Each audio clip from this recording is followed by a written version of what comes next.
March 3, 1943. Southern Tunisia, a flat moonlit plain outside the shattered olive groves of El Guetar. Plumes of dust rolled like low gray waves across the road where a column of limp, exhausted figures had been halted. The air tasted of cordite and sweat. Somewhere to the east, a broken tank's engine coughed and died. A single American Jeep, headlights stubbled with mud, cut a white path through the darkness and stopped within 20 yards of a ragged German line. In that lean rectangle of light, men watched each other as if for the first time. Lieutenant Karl Baum, of the 999th Infantry, had his pistol empty and his uniform's collar undone. He was 32, hollowed at the temples, his once bright collar tabs dulled by dust and the long sun of the desert. Around him clustered 22 other prisoners, faces drawn, lips chapped, fingers caked with the ochre of Tunisia. They had fought hard. They had been drilled to believe in superior equipment and the invincibility of German logistics. That belief had been a kind of armor. Tonight, something else broke it. Across the shallow ditch stood Sergeant James "Jimmy" O'Connell and Corporal Raymond Brooks, both of the 1st Armored Division. Jimmy's boots looked new under the moonlight, not showy, but resolute. Stamped leather, high-ankled, the soles still with a faint factory smell despite the desert's stink. He shifted, kicking a stone, and the German lieutenant's eyes tracked the motion. "Ah, look," murmured Feldwebel Heinz Korber behind Baum, half to himself, half to the man next to him. The word meant nothing particular. It was simply surprise translating into noise. Their boots were typically the German soldiers expected the enemy to be shabbier, or at best equal. They had been fed the wartime myth: German craftsmanship, German discipline, German value. It was a steady drip of pride in barracks and on parade grounds. Now that myth slivered. The Americans moved with a lithe, practical efficiency. Where the German men stood tight-shouldered and formal even in surrender, the Americans were relaxed. Their coats hung open to the chest, K-ration tins hung from pistol belts, canteens had been emptied and refilled a dozen times. More than anything the Germans noticed was the detail: padded collars on jackets, socks that were thick and not shredded, and in particular those boots well stitched. The stitching near the leather welt tight and even, the leather supple enough that it folded with the man's step but not cracked. A solitary private among the captured Germans, a boy with a gap between his front teeth and a cigarette perpetually between his fingers, reached down almost without thinking and ran 2 fingers along the sole of a captured American boot. It was a gesture of the tactile sort that confesses a secret. "Comrade, these are like civilian shoes," he whispered.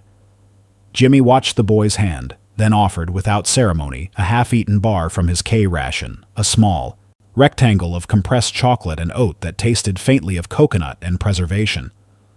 The German's hand hovered. He had been taught to refuse aid from the enemy, to be stoic and occupy himself with dignity. But hunger and the human scent of kindness unmake teaching. Korber, who had been wounded in the forearm, squinted at the label on a crumpled American ration pack he'd been handed. C-ration, read the English words in blocky letters. He had seen German rations, ration blocks, canned meats with a greasy ring, thin, tough bread, and had accepted them, as he had accepted the hardship of campaigns.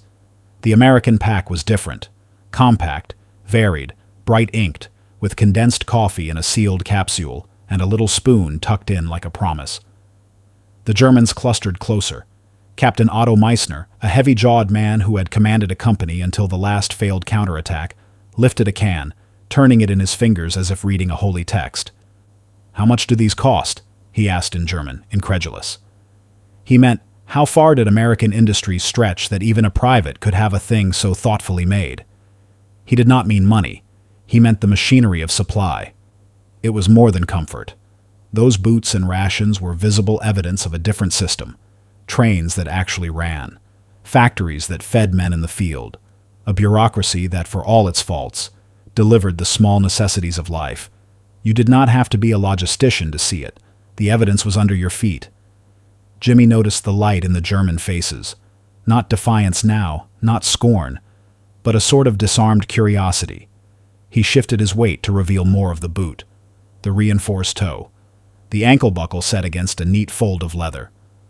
A couple of the prisoners tried the boots on. They were awkward at first. Each man's feet told a private story of blisters, calluses, and ill-fitting footwear. And then, as they walked a slow circle, their shoulders eased, a small smile passing between two men who yesterday had been set across from each other with bayonets. A shell boomed in the distance, an artillery aftershock, and for a second, the desert's cruelty reminded them all of what war meant. Still, the moment had been stamped. A German captain looked down at his own scuffed field boots, and then at the young private who now adjusted the leather of the American pair like a craftsman admiring a well-made tool. The cognitive distance between belief and reality had narrowed to a tangible seam. "Where do you get these?" Baum asked in broken English, and the question was both simple and vast. It wasn't just about supplies. It was about an industrial appetite and a national capacity that made such comforts routine for ordinary soldiers. Jimmy shrugged. "Factory," he said, as if that explained everything, and in the simplicity of the answer lay the scale of the war's quiet mechanics. Factories, railheads, docks. The captured Germans understood, in that small, late patch of moonlight, that the war's anatomy ran not only through tactics and courage, but through the mundane reliquary of good boots and hot coffee. By dawn, the desert was pale and hard as bone. The prisoners were lined up along a low ridge of sand, their shadows thin and long, stretching westward toward the distant sound of trucks and clanking fuel cans. The night's cool mercy was over. Heat began to rise like a mirage off the metal of the American half-tracks, and with it came conversation. Fragments of disbelief murmured between German officers who, only days before, had been the picture of discipline. Captain Otto Meissner stood apart, his cap tucked under his arm, squinting at a convoy of American supply trucks that wound toward the front, like an endless steel serpent.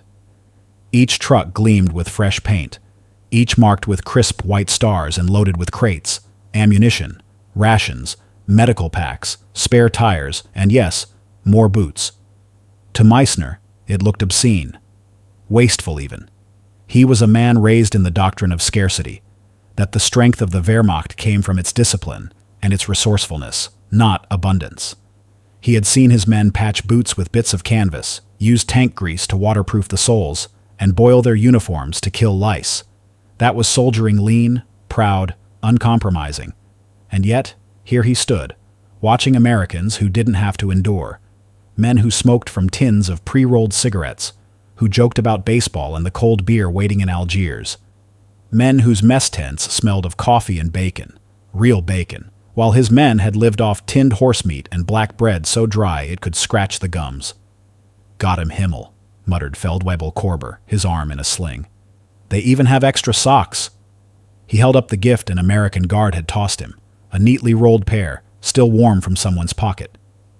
The cotton was soft, white, absurdly clean. Lieutenant Karl Baum said nothing. He was watching a young American mechanic grease the tracks of an M3 Stuart light tank. The man couldn't have been older than 20, hair matted under his helmet, a toothpick in his mouth, but the tools he handled were precision-made, the kind that fit perfectly in the palm, smooth, balanced. German soldiers often prided themselves on their craftsmanship, their discipline and maintenance. But here was a man, unremarkable, almost lazy in posture, working with gear that seemed to run itself. "This is how they fight?" Baum whispered. "With comfort?" Meissner turned sharply. "Comfort does not win wars." But as he said it, his voice wavered. Because deep down, he saw something that frightened him more than defeat, the system behind it all. The Americans could afford inefficiency. They could afford softness. Their soldiers didn't need to ration confidence because their factories had already done it for them. And it wasn't just about material. It was about morale. Jimmy O'Connell, the same sergeant from the night before, walked by, chewing gum, adjusting his Thompson submachine gun. He nodded to the prisoners with casual civility, as though it were just another day at work. There was no hate, no cruelty, just routine. To the Germans, used to the rigid theater of war, the marching, the salutes, the barked orders, this kind of easy professionalism looked almost decadent. One German corporal whispered, half to himself. Their generals must live like kings. O'Connell overheard, grinned, and said, "Our generals? They wear the same boots as us, pal." Laughter rippled through the American guards, not mocking, just amused. But for the Germans, that one sentence landed like an artillery round. The same boots as us. Meissner blinked. In the Wehrmacht, the officers' boots were everything. Polished calfskin, tailored for rank, shining symbols of status and command. Enlisted men could tell a general's authority by the sound of his stride. It was a hierarchy not just of power, but of privilege. But here in this strange army from across the sea, an American private could wear boots better than a German colonel. The world tilted a little off its axis. The prisoners exchanged glances, some skeptical, others shaken. For years, German propaganda had told them the Americans were soft, undisciplined, factory-fed amateurs, workers playing soldier. But now they realized that was exactly what made them dangerous. They were workers from a nation that could outproduce the world. That night, when the Americans distributed rations again, Jimmy tossed a tin of fruit cocktail to a German sergeant. The man caught it, stared at the label, peaches, syrup, California, and asked quietly, "You eat this every day?" Jimmy shrugged. "Sometimes pineapple." The sergeant laughed, a brittle, unbelieving laugh that dissolved into silence. He turned the can over, reading the stamped numbers at the bottom. Behind those numbers, he saw a machine not of war, but of supply. A machine that could feed, clothe, and equip millions halfway across the planet. He understood then that this was not a war of better soldiers, but of better systems. And for the first time, he felt not hatred for the enemy, but awe. The kind of awe that comes when a myth collapses. By the third day, the captured Germans had been moved north, a slow, dusty column bound for an Allied holding camp outside Tebessa. The trucks rumbled over the parched ridges of Tunisia, the wind hot and full of sand. In the back of one open-bed vehicle sat Lieutenant Baum, Captain Meissner, and a dozen enlisted men. No one sang. No one cursed. They were quiet in that peculiar way of men who had begun to think, not just about losing, but about why they had lost. Baum's eyes wandered to the convoy stretching ahead. Dozens of olive-drab vehicles, jeeps, ambulances, tankers, even mobile kitchens, rolled forward in perfect rhythm, the U.S. star glinting on every hood. The sight was hypnotic. Not the work of genius, not the fever of ideology, but order. Systematic, industrial order. He turned to Meissner. "Herr Hauptmann," he said softly, "we could never move this many trucks without fuel shortages." Meissner didn't reply. He knew it was true. German divisions in Africa had starved for fuel, each convoy a gamble, every drop of petrol a prize. The Allies, these Americans, treated it like water. At a rest stop near Kasserine Pass, the convoy halted. Dust rose around the wheels, and the prisoners climbed down, stretching their stiff legs. The Americans handed out water and again food. Not the crusts of bread the Germans knew, but full rations, tins of meat, crackers, fruit, even small packs of powdered lemonade. The first sip stung their tongues with sugar. It was ridiculous, childish, almost, but they drank as if it were medicine. Private Korber held up the tin, studying its print. "Every one of these, made in America," he murmured. "How many factories do they have?" "Too many," Meissner said. "And all awake." Baum kicked idly at the dirt. "Then this war." He trailed off. He didn't want to finish the sentence. But Meissner did. "This war," he said, "was over the moment they entered it." Across the clearing, a young American lieutenant was unloading supplies from a truck. His men moved with almost casual coordination, one calling for a wrench, another checking the labels on crates. No shouting, no rush. Efficiency without anxiety. Behind them, rows of Sherman tanks gleamed like green metal beasts, clean, maintained, and by German standards, luxurious. For years, German officers had been told the Americans built cheap machines, clumsy, heavy, made for show. But here, Even the enemy's logistics seemed like a quiet flex of confidence. The tanks were reliable. The trucks kept running. And their soldiers? They were fed, rested, laughing. Baum watched as one American soldier, a private, sat on a crate, writing a letter home, his boots neatly laced, his rifle within reach. Around him, the entire camp was alive with motion. Cooks lighting stoves, mechanics oiling tracks, medics boiling coffee. It looked less like a battlefield and more like a moving city. That was the revelation. The Americans had turned war into administration. Meanwhile, back in Berlin, the propaganda machine still churned out images of heroic German endurance. The Iron Soldier, the Spartan warrior, the master technician. But here, in Tunisia, the myth dissolved under the glare of the sun. What good was superior design if your tanks ran out of gas? What use was German engineering if your soldiers marched hungry? The Americans did not outfight them, they outsupplied them. That realization burned far deeper than defeat in battle. It struck at the soul of the Wehrmacht, a blow to pride, to the illusion of precision that had defined them for years. Korber crouched, unlaced his torn boot, and pulled off a sock that had been worn for weeks. The fabric was stiff, the heel blown out. Beside him, an American corporal noticed and tossed him a spare pair. "Try those," the corporal said. Korber slipped them on, clean, dry, absurdly comfortable. For a moment, he closed his eyes. "Danke," he murmured. The corporal just nodded. "Keep 'em." It was a small kindness, but it carried the weight of an empire. Because what the Germans had believed to be arrogance, the American confidence, the relaxed posture, the easy laughter, was not arrogance at all. It was certainty. The certainty of a nation that could send 500,000 men across an ocean and make sure every single one of them had new boots when they landed. And for the men of the Afrika Korps, sitting under that blazing North African sun, the lesson was undeniable.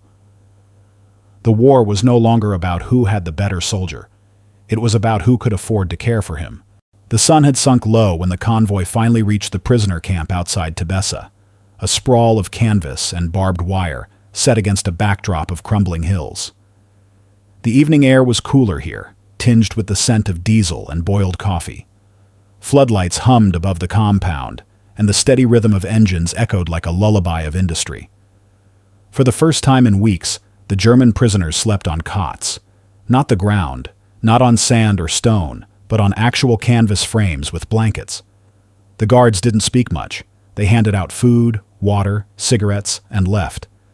The Americans treated them, oddly enough, not as villains, but as men. Lieutenant Baum lay on his back, staring through the tent flap at the movement outside. He could hear laughter, an American voice shouting something about the mail ship finally arriving, followed by cheers. Another voice yelled for someone named Tommy to bring his guitar. Music drifted in, soft, lazy.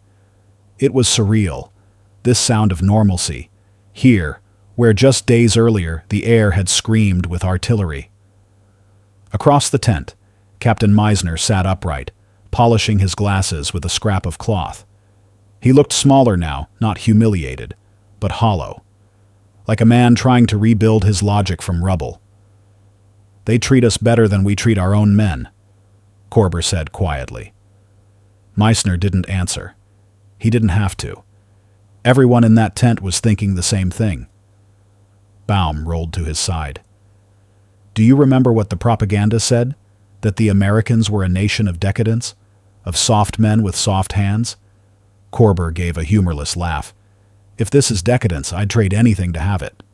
Outside, a young American guard, barely 20, passed by with a thermos in hand, whistling a tune. His boots left firm, perfect prints in the sand. Baum's gaze followed them until the rhythm of the steps faded. Those boots again. The same damn boots. They had become a symbol now, not of envy, but of realization. Each detail told a story. The stitching, the leather, the fact that the man wearing them hadn't had to patch or pray they'd last another march. Those boots were a product of something greater, not craftsmanship, but capacity. "Do you know," Meisner said at last, "before the war, I believed the German soldier was the best equipped, best trained man alive." Baum turned toward him. Was that a lie? No. Meissner shook his head slowly. Not a lie, but a half-truth.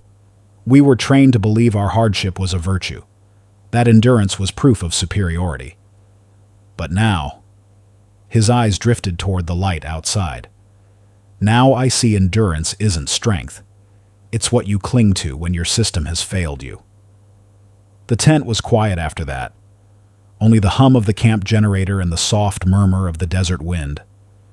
Outside, Sergeant Jimmy O'Connell leaned against a post, drinking from his canteen. He watched the German camp idly, thinking of home of Ohio, of his father's factory job before the draft. He thought of how his dad had said, "This war'll be won by the ones who can ship faster, not shoot straighter." Jimmy smiled. Back then, it had sounded cynical. Now it sounded like prophecy. Inside the tent, Baum wrote in his small notebook, "An instinct, a habit from his pre-war life as a teacher." His handwriting was neat even in the half-light. We thought we were fighting machines, but we were fighting factories. We thought we were fighting soldiers, but we were fighting a civilization built on production. He stopped, staring at the words. For the first time, he didn't feel hatred, only respect, heavy, reluctant, but real. He closed the notebook, tucked it into his pocket, and lay back down. Outside, the generator sputtered once, then steadied again, that steady American rhythm, mechanical and confident.